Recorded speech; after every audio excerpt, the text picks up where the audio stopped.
নেকির কাজ নয়, কুরবানি হচ্ছে নেকির কাজ। টাকা বেশি আছে, রাজস্থান থেকে উট নিয়ে এসে কুরবানি দেন। টাকা কম আছে, 2 লক্ষ টাকা দিয়ে ষাঁড় কিনে, 1 লক্ষ টাকা দিয়ে ষাঁড় কিনে কুরবানি দেন। টাকা কম আছে, 15-20 হাজার দিয়ে একটা খাসি কিনে কুরবানি দেন। তার চেয়ে কম আছে, তাহলে একটা ছাগি কিনেন 2000 টাকা দিয়ে, যার কয়েকবার বাচ্চা হয়েছে। যদি এটাও না থাকে, তাহলে ভেড়া ভেড়ি কিনেন 1000 টাকা 1500 টাকা দিয়ে। একটা গরুর ভাগে যত টাকা লেগেছে তাতে 3টে ভেড়া হবে। আপনি ভাগে গেলে কেন গেলেন কেন? এই বুদ্ধি কে দিল? ভাগে কুরবানি করার পরে গোস্ত নিয়ে এসেছেন, গোস্ত নিয়ে এসে আপনার স্ত্রী গোস্তগুলো উলট পালট করছে আর বলছে যে কি যে ভাগ করেছে, একটা কলিজা পড়েনি। বলে না এরকম হয় না? যে এই বিপদে আপনারা নিজে থেকে গেলেন কেন? এরপরে কার টাকা যে কেমন, বলছেন না আমাদের তো সবাই বলছে যে কুরবানি 7 ভাগে চলবে, সেই জন্য দিচ্ছেন, দেন।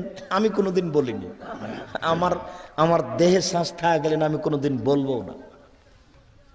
আর আমার তদন্তের সাথে আপনি আমার মতো পুঁটির মাছের কথা শুনছেন কেন?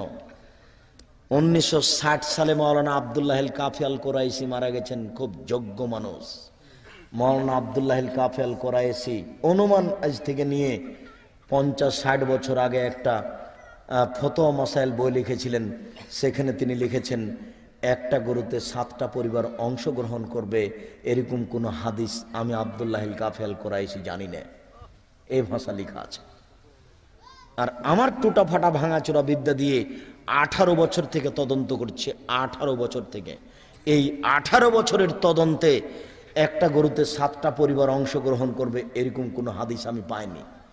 7 পরিবার আর 7 জন এক নয়, 7 পরিবার আর 7 জন এক নয়। একটা পরিবারের পক্ষ থেকে একটা প্রাণী কুরবানি করতে হবে। জমিদারি বাপের আছে, 50টা করেন না, গরিব মানুষ খাবে, নেকি হবে অনেক। কুরবানি হচ্ছে নেকির কাজ।